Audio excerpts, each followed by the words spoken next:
Everyone, this is Tim from Your 6 Tech. Today in this video, I'm going to show you how to fix the analog stick drift by taking apart your Xbox Series X or S controller.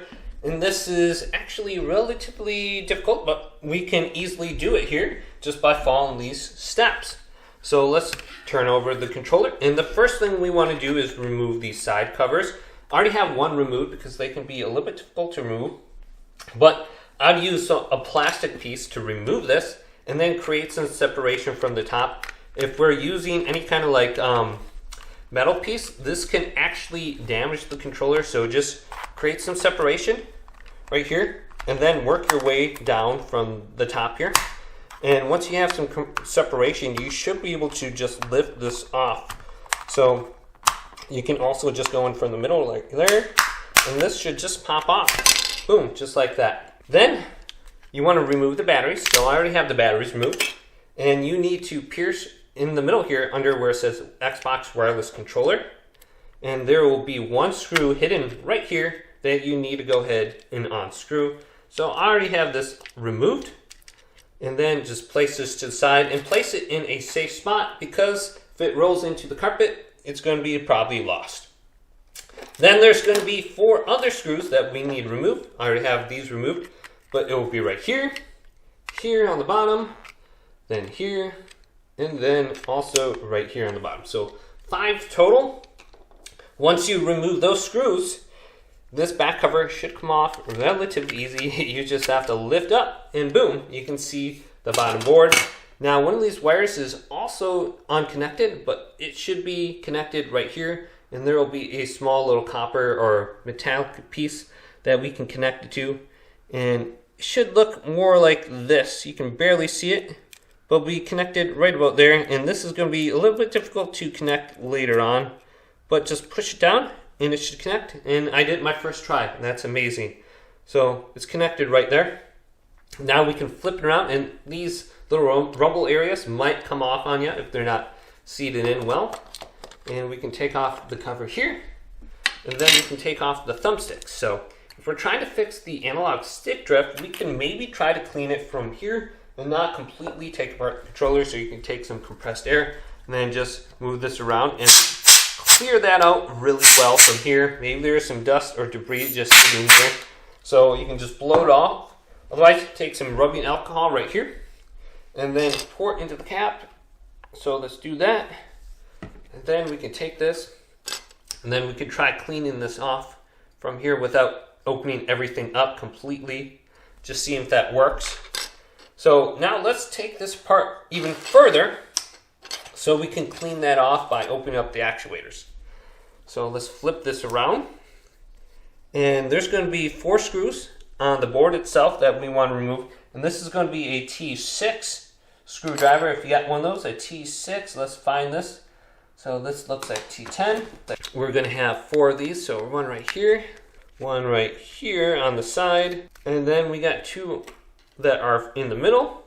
Then we got 2 on the outside by the rumble area here, and then the last one will be right here. Alright, so I have those undone now. We have this little wire we need to lift up on, so let's remove that. And that one's already unconnected, and then remove that one. And then we should be able to just feed this through, and it's probably going to get stuck on the triggers right here. So we can just feed it through from the other side, and this should come off. So let's push down here. Where's my thumbsticks? All right, pop it off, and then get it around the triggers. Get this one around the trigger too. All right, good. Then we can just flip this over. And then you have to determine which thumbstick you actually want to go ahead and try to repair and fix. So let's flip this around. Boom. So this one looks like it's stuck over there. Perfect. Then we got these 2 wires. We just have to worry about if you're on your Xbox One controller, I believe those wires will not be there for you. So it's an indication this is an Xbox Series X or S controller. So let's just put it in position here where it's not going to wobble all around. And I'm going to choose the top one to kind of repair and fix. So let's zoom in on that one. And you can see it. And there is these little green boxes that we are going to want to open up. So I'll get a good zoom in here.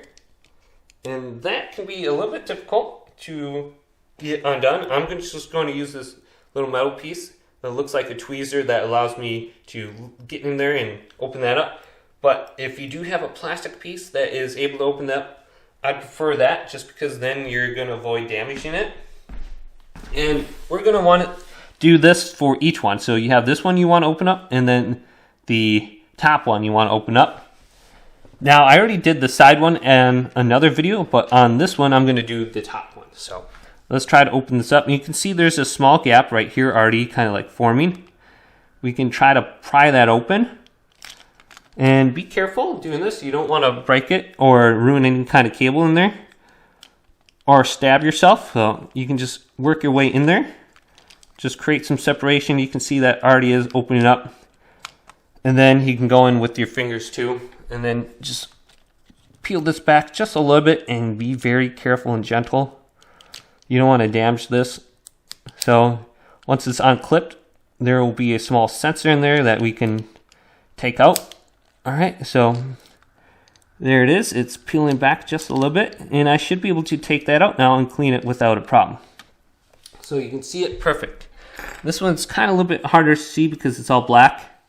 Now we can just reach in there and then take this out, and we might need to bend that green piece back just a little bit so we can actually get this out. And I wish it was white because it would be a lot easier to see, but there we go. Here's a little piece right here that could be causing the issue for us. And be very careful with this because we don't want to bend any kind of metallic areas on this. So you can see it has a little bit of a ridge. So I'm going to put this to the side and we'll clean this off. Then get my Q-tip and my rubbing alcohol. So I have this right here. And then we can go into there and then we can clean this off. So just work it around, and if your controller is older and dirty, might have a bunch of debris on it. And then you can clean this off around here too. Maybe there's some debris. And spray that off with compressed air too after we get done. And that'll help dry it off a little bit quicker too. So looks like I cleaned that area pretty good.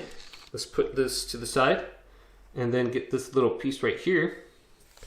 And you can see that it lifts up a little bit. There's a little bit of ridge. So be careful not to bend this back at all. So don't touch that area. If you can avoid that, just touch it in the middle on the plastic piece. Clean this off really well. Maybe there's some gunk on there. It should be very metallic looking. If there's any kind of gunk, you probably should see it. Okay, so clean that off somewhat well. Good enough. My controller is relatively new, so it's not really an issue for me. But we want to go ahead and put this back in with the rounded piece up. So you can kind of see like the silver part will be downward and the rounded piece will be up, and you have that little hole on the bottom that's going to be facing downward too. And we might be able to just get it in with our fingers. And we want to see the black part and not the metallic part when we place it back in. So place it in just like this. And I can't really see it right there, but we want to position it vertical so that little white piece can fit into that latch. So you can kind of see it. Yep. Now once we get it aligned, we can close this up. So it looks like I have it on there. Now we just need to close this little box. This box can be a little bit difficult to snap back on. So I'm going to rotate this around so I have a better angle. And there's two latches on either side that need a latch. So let's just go ahead and just snap it in and pray a little bit. And hopefully that'll snap in without too much of an issue. Oh, first try. There we go. So that's already in. That really never happens. So let's move this around. It feels good. All right.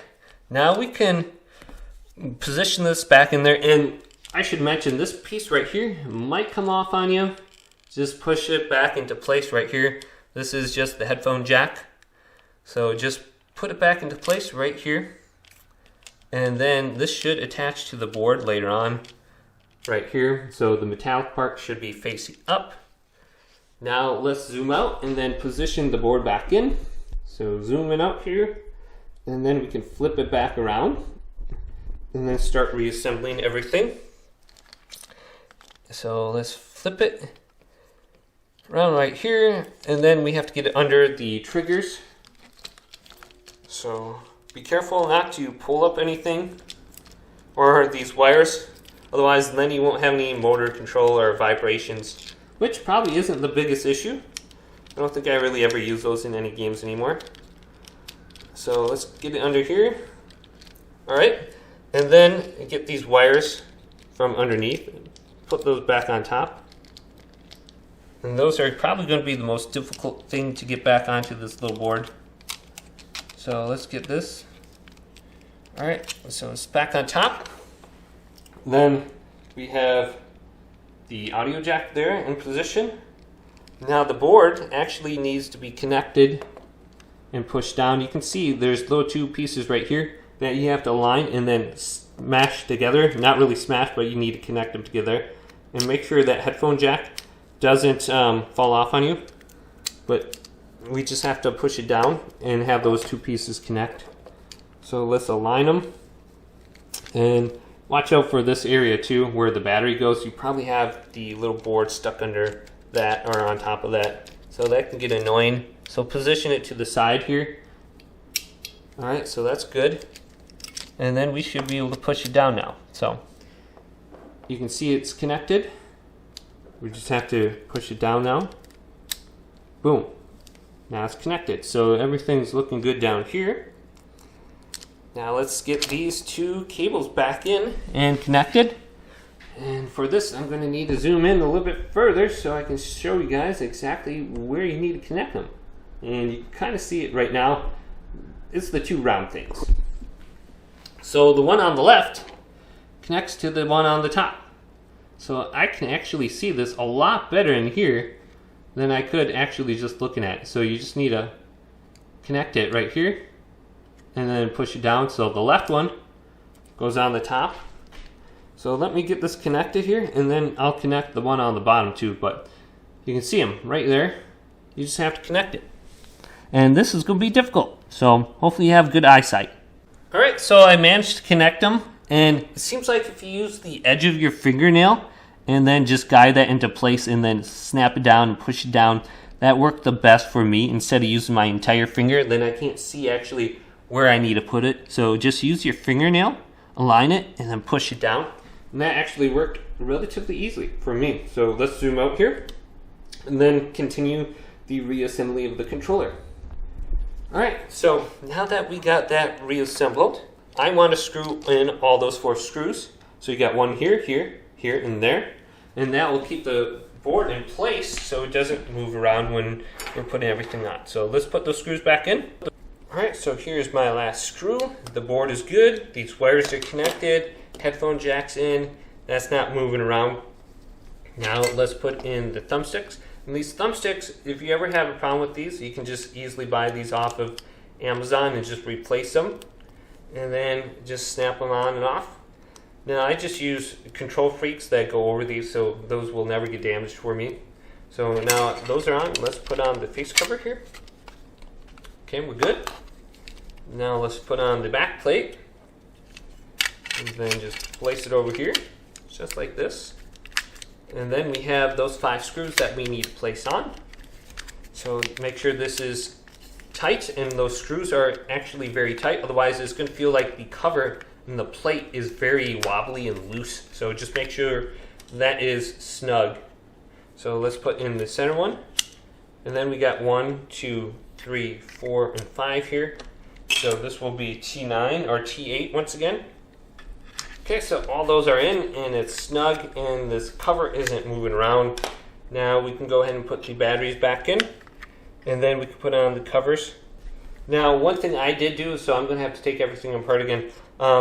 This little piece right here needs to be on the cover so you can see there's not going to be making a connection here. So just make sure that is on the inside of the cover and then you can snap everything back together. But these little pieces on the side, they just snap on just like this. Make sure they're on the correct side and then you can snap them down. And then you should be good to go with your Xbox controller and your analog stick drift being fixed. But hopefully this video did indeed help you out. If it did, leave it a big thumbs up. And subscribe to my channel down below for more tech videos coming up next on Your 6 Tech.